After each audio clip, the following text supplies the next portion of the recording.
کہ اللہ تعالیٰ چاہتے ہیں ہم پریشان رہیں یا خوش رہیں. بولو, یہ جو اللہ نے کہا نا کہ ہم تمہیں آزمائشوں میں ڈالیں گے لیکن جو لوگ صبر کریں گے نا آسان ہو جائے, ہم غمگین نہ ہو, کیونکہ غم تو آئیں گے. یہ ہو نہیں سکتا کہ دنیا میں پریشانیاں نہ آئیں, یہ ناممکن ہے. یہ ہر شخص کو آتی ہیں. آپ سمجھتے ہو بڑے لوگوں کو نہیں آتی؟ بڑے لوگوں کی پریشانیاں بڑے لیول کی ہوتی ہیں, بہت اونچے لیول کی ہوتی ہیں. تو یہ پریشانی تو ہر شخص کو آئے گی. اللہ چاہتے ہیں کہ ان میں برداشت کی عادت ہو جائے, یہ خوش رہنا سیکھیں. تو اسی وجہ سے دنیا میں سب سے بڑا انعام کیا ہے؟ خوشی ہے یا نہیں ہے؟ پیسہ انسان کیوں حاصل کرتا ہے؟ خوش رہنے کے لیے. صحت کیوں چاہتا ہے؟ خوش رہنے کے لیے. تو اللہ نے قرآن میں فرمایا کہ الا بذکر اللہ تطمئن القلوب, اللہ کے ذکر سے دلوں کو سکون ملتا ہے.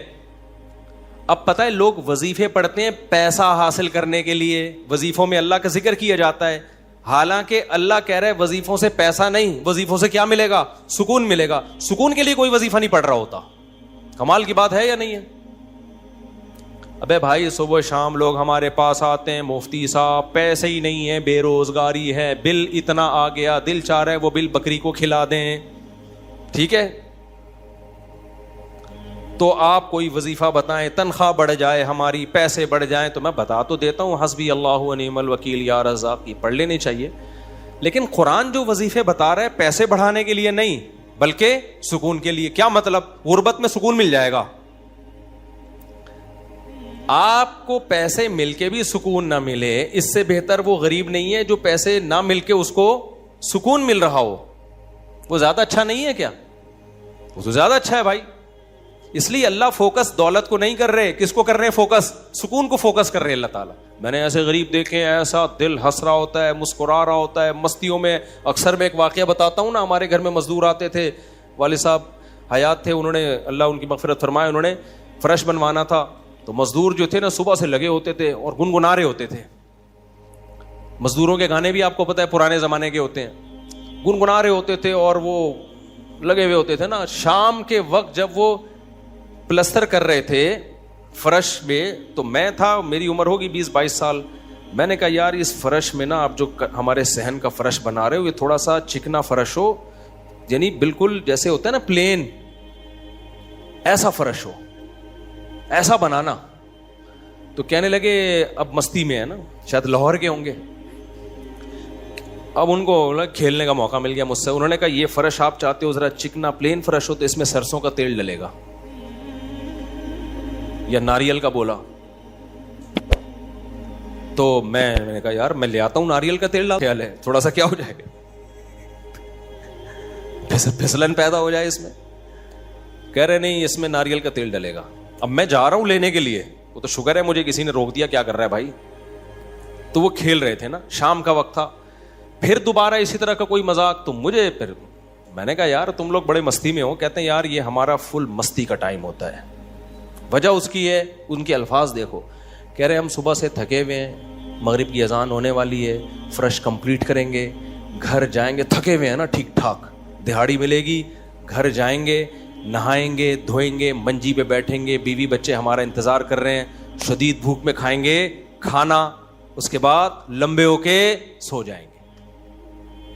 کل کا نہیں, دہاڑی آج کی ہے, کل کی نہیں ہے. ان کو صرف اسی پہ خوشی ہے, کام ملا ہوا ہے یار, کام ملا ہوا ہے. سمجھ رہے ہو کہ نہیں سمجھ رہے؟ ان کو خوشی اس بات کی ہے کہ ہمیں کیا ملا ہوا ہے, ٹھیک میں کام ملا ہوا ہے, مزدوری مل گئی, یہ بہت بڑی خوشی ہے ان کے لیے. اور انہی دنوں میں کروڑ پتی لوگوں کو ڈپریشن میں دیکھ رہا تھا. تو خوشی کا تعلق, حکیم اختر صاحب رحمہ اللہ تعالیٰ ایک جملہ بڑا اچھا فرمایا کرتے تھے کہ بادشاہ اٹیک ہمیشہ بادشاہ پہ کرتا ہے, بادشاہ کبھی بھی بھنگیوں کو اور نیچے طبقے کو اپنا ہدف نہیں بناتا. کبھی آپ نے کسی ملک کے بادشاہ کا خلاف کسی بادشاہ کا بیان کسی جمعدار کے خلاف نہیں سنا ہوگا کہ جی سعودی عرب کا بادشاہ کہے کہ پاکستان میں وہ جو فلاں جگہ جو چپڑاسی ہے مجھے بالکل پسند نہیں ہے. وہ کبھی سنا آپ نے؟ بادشاہوں کا ہدف کیا ہوتا ہے؟ وہ ہو سکتا ہے امریکہ کے صدر کے خلاف بیان دے دے, وہ بڑے کسی اور کے خلاف بیان دے دے, اٹیک بھی کریں گے. اب کبھی نہیں آپ نے سنا ہوگا بادشاہ نے بیچارے کسی رکشا چلانے والے کو بم سے اڑوا دیا. بھائی اللہ یہ کہ وہ ایجنٹ ہو کسی کا, پھر وہ رکشے والا ہے نہیں, وہ ہے کوئی اور, وہ کوئی بڑی چیز ہے, وہ روپ دھارا ہوا ہے اس نے. ورنہ اوریجنل کوئی ٹماٹر والا ہو تو کبھی آپ نے دیکھا کہ کسی ملک کی فوج اس ٹماٹر والے پہ اٹیک کر رہی ہے؟ ایسا نہیں ہوتا. حکیم اختر صاحب رحمہ اللہ تعالیٰ فرمایا کرتے تھے کہ بادشاہ ہمیشہ قبضہ کس پہ کرتے ہیں؟ بادشاہوں پہ. فرمایا کہ دل جو ہے یہ پورے جسم کا بادشاہ ہے. دل کیا ہے؟ اللہ کو جب کوئی ناراض کرتا ہے, اللہ کا جب کوئی ذکر نہیں کرتا, تو اللہ تعالیٰ اس سے پیسہ نہیں چھینتے, نہ اس سے گھر چھینتے ہیں, نہ اس سے اس کی جو ہے نا خواہشات چھینتے ہیں. اللہ ڈائریکٹ اٹیک کس پہ کرتے ہیں؟ دل پہ. دل اپنے قبضے میں لے کے پریشانی ڈال دیتے ہیں اس کے اندر. اللہ دل, حدیث میں آتا ہے کہ جو دل ہے نا بین اصبعی الرحمن, اللہ کی 2 انگلیوں کے درمیان میں ہے یہ دل. ایسا کنٹرول ہے اللہ کو. تو اللہ کیا کرتے ہیں؟ دل کو لے کے اس میں کیا ڈال دی؟ بے سکونی بھر دی اس میں. چل بھائی سب کچھ ہے, خوشیوں کے سارے اسباب, 1000 گز کا بنگلہ, واش روم ایسا, غریب آدمی جائے بولا یار ایسا تو میرا بیڈ روم نہیں ہے جیسا ان کا واش روم ہے. ہر کمرے میں اے سی لگا ہوا ہے, بل کی کوئی ٹینشن نہیں, اتنا پیسہ, روڈیں صاف, سڑکیں صاف, کوئی ٹینشن نہیں. اور آج کل کے جو سیکولر لبرل لوگ ہیں ان کو تو وہ والی ٹینشن ہے ہی نہیں جو ایک مولانا ٹائپ کے لوگوں کو ہوتی ہیں.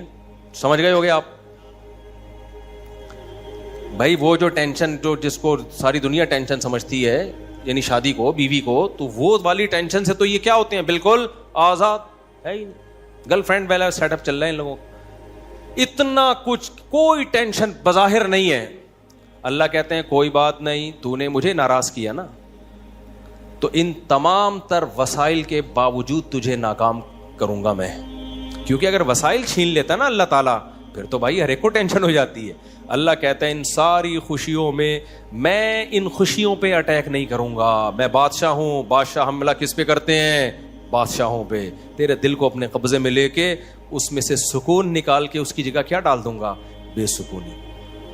جتنا گناہوں میں لذت حاصل کرنے کے لیے آگے بڑھے گا نا, اچھا پھر ایسا شخص کیا کرتا ہے جب بے سکون ہوتا ہے؟ تو پھر وہ سکون کے لیے شراب کباب کی طرف جاتا ہے, لڑکیوں کی طرف جائے گا, زنا کی طرف جائے گا, دوستیوں کی طرف جائے گا, فحش موویز کی طرف جائے گا. اللہ کہتے ہیں کہ اب جتنا ان چیزوں میں جائے گا نا, وقتی خوشی ملے گی, وقتی راحت, لیکن بے سکونی کے جال میں پھنستا چلا جائے گا. شاعر نے کہا نا, جتنا تڑپو گے جال کے اندر, جال گھسے گا کھال کے اندر.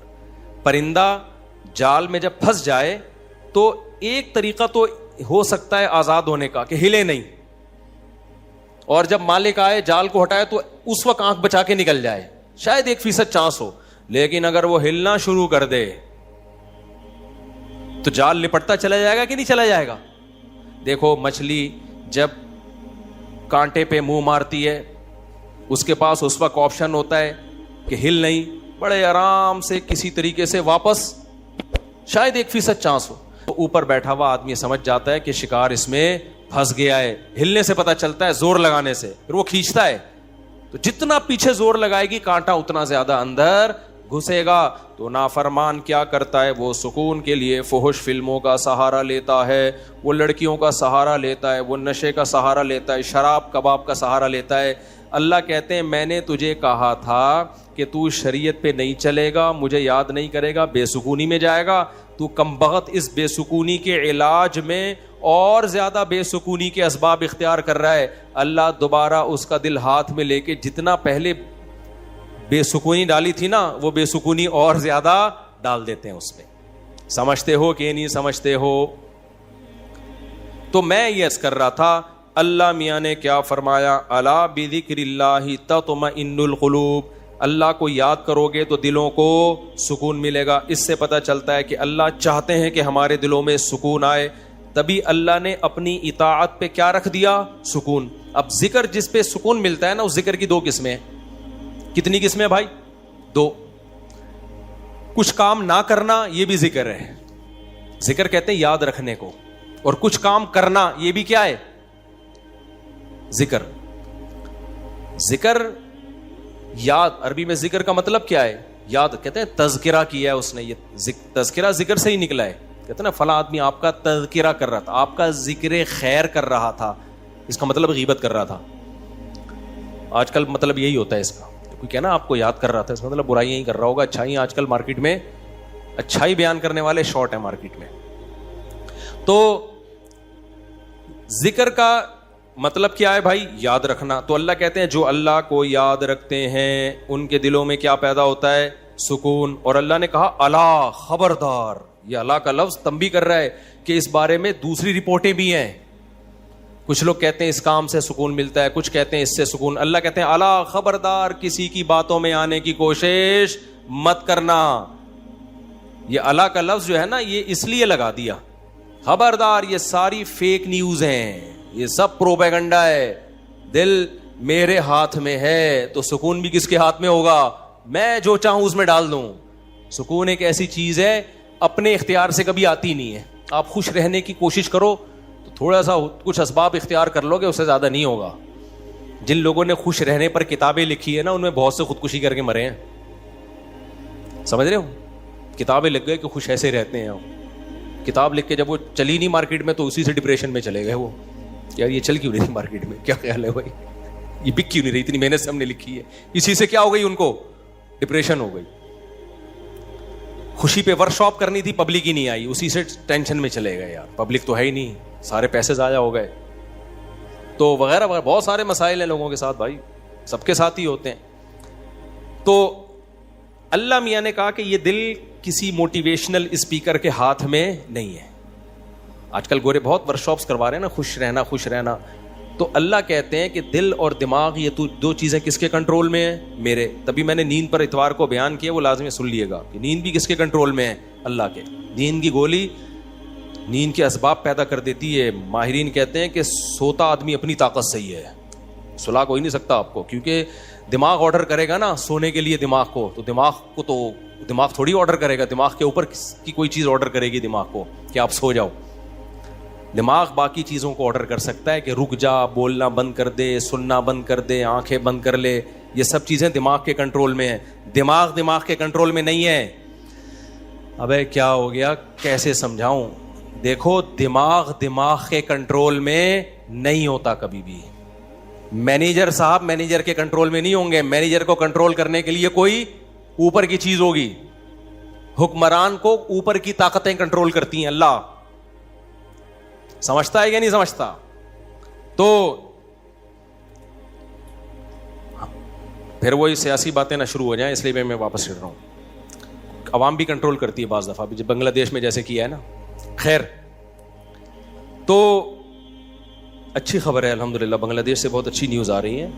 جماعت اسلامی کے پرانے بیچارے بوڑھے لوگوں کو صرف اس بیس پہ پھانسی پہ لٹکایا حسینہ واجد نے.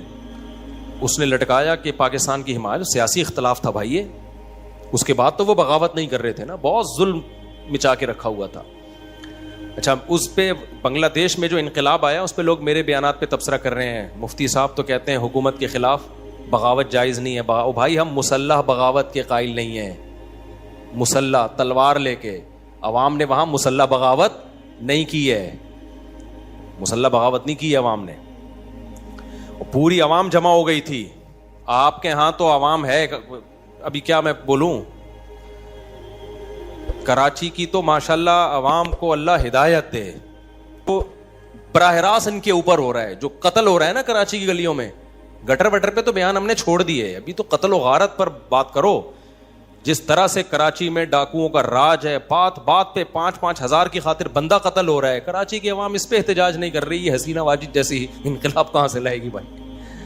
اس لیے ہم کیا کریں, ہم مسلح اس کی بات کرتے ہیں, کیونکہ اگر مسلح بغاوت ہوگی پھر تو خون خرابہ ہوگا, بہت بربادی ہوگی, پھر کٹیں گے لوگ, مریں گے. نتیجہ پھر غیر جو طاقتیں ہیں وہ قبضہ کر لیں گی. اس کے ہم قائل نہیں ہیں. باقی عوام کا عوامی احتجاج وہ اس کا رائٹ ہے, اس کا حق ہے. خیر, تو بات یہ چل رہی تھی میرے بھائی. تو اللہ کا جو ذکر ہے جس سے انسانوں کو سکون ملتا ہے, دیر آر 2 types آف ذکر. کچھ کام کرنے کے ہیں اور کچھ کام بولو نہیں کرنے کے. دیکھو آپ کا زنا کا دل چاہ رہا ہے اور زنا کے اسباب بھی ہیں, آپ زنا نہیں کرتے, آپ نے اللہ کا بہت بڑا ذکر کر لیا, حالانکہ کچھ بھی نہیں, دیکھنے میں لگے گا آپ نے کوئی ذکر, بولو نا, نہیں کیا, دیکھنے میں لگے کچھ بھی نہیں کیا آپ نے, کتنا بڑا ذکر کیا کہ میزان کے ترازو میں قیامت کے دن اس سے بھاری کوئی نیکی نہیں ہوگی. نبی صلی اللہ علیہ وسلم نے فرمایا سبعۃ یظلھم اللہ فی ظلہ یوم لا ظل الا ظلہ, 7 آدمی ایسے ہوں گے جن کو اللہ اس دن عرش کے سائے میں جگہ دے گا جس دن اللہ کے سائے کے علاوہ کوئی سایہ نہیں ہوگا. ان میں رجل شاب, ایک وہ نوجوان, دعتہ امرأۃ ذات حسن و جمال او کما قال صلی اللہ علیہ وسلم, جس ذات حسن و مال, غالباً مال کے الفاظ ہیں, حسین بھی ہو مالدار بھی ہو, ایسی عورت زنا کی طرف دعوت دے. یہ جواب میں یہ نہیں کہے کہ میں بوڑھا ہو گیا ہوں یا میرے اندر رغبت ختم ہو گئی ہے یا مجھے سوسائٹی سے ڈر لگتا ہے, کسی نے خفیہ کیمرہ نہ لگا دیا ہو, ان سب چیزوں سے میں گھبراتا ہوں, نا نا نا نا نا, یہ کہے سارے اسباب موجود ہیں, صرف ایک رکاوٹ ہے, انی اخاف اللہ, آج میں اگر زنا کروں گا تو کل مجھے اس کا حساب دینا پڑے گا, اس کی سزا اللہ نے جہنم کی آگ رکھی ہے. نبی نے فرمایا اس بیس پہ جو رک گیا, دعوت عورت دے رہی ہے اور یہ رک جائے تو یہ بہت بڑا ذاکر ہے, اس نے تہجد گزاروں سے زیادہ اللہ کا ذکر کیا ہے. ہم تو اس کو ذکر اللہ کرنے والا سمجھ رہے ہیں, اس پوری رات تہجد پڑھتا رہے, تلاوت کرتا رہے, لوگ کہتے ہیں بڑا پہنچا ہوا ہے. بھائی یہ اس سے زیادہ پہنچا ہوا ہے, صحیح ہے نا, اللہ اس کو بلائے گا اور اللہ کہے گا ایسے تمام لوگ سائڈ پہ آ جائیں. دیکھو لائن لگی ہوئی ہوتی ہے نا جب دھوپ میں, رش میں, اور کہیں میں سعودی عرب میں تھا تو لمبی لائن لگی ہوئی تھی, وہ کوئی امیگریشن آفیسر نے پتہ نہیں کوئی پہچان لیا ہوگا یا کوئی تعلقات ہوں گے, آپ سائڈ پہ آ جاؤ. مجھے بڑی شرم آ رہی ہے بھائی یار, میں پگڑی میں, اور یہ لوگ بولیں گے یار ہم بے وقوف ہیں جو لائن میں کھڑے ہوئے ہیں, لیکن سعودی عرب میں آپ نو نہیں کر سکتے, وہ اگر آپ کو عزت دے رہے ہیں تو آپ کو عزت لینی پڑے گی, ٹھیک ہے نا, ورنہ پھر جو وہ بے عزتی دیتے ہیں نا وہ اس سے ڈبل ہوتی. اس نے کہا شاید وہ کہیں کوئی ہمارے دوست تھے, انہوں نے کہا کہ بھائی مفتی صاحب لائن میں کھڑے ہوئے ہیں, اب میں جا رہا ہوں, لوگ بڑے بڑے یار یہ کیا ہے یار, میں کہہ رہا ہوں بھائی میں گن پوائنٹ پہ جا رہا ہوں, مجھے شوق نہیں ہے, مجھے اللہ کی قسم مجھے لائن میں لگنے کا شوق ہے. ایئرپورٹوں پہ بھی, کراچی ایئرپورٹ پہ بھی جب جاتا ہوں لائن میں, اب کیا ہوتا ہے ان کا کوئی ایئرپورٹ کا کوئی سسٹم ہے کہ جو خاص مشہور لوگ ہیں یا کچھ ان کو کوئی پروٹوکول ملتا ہے, وہ گن پوائنٹ پہ ہو رہا ہوتا ہے, تو مجھے لوگوں سے شرم آ رہی ہوتی ہے.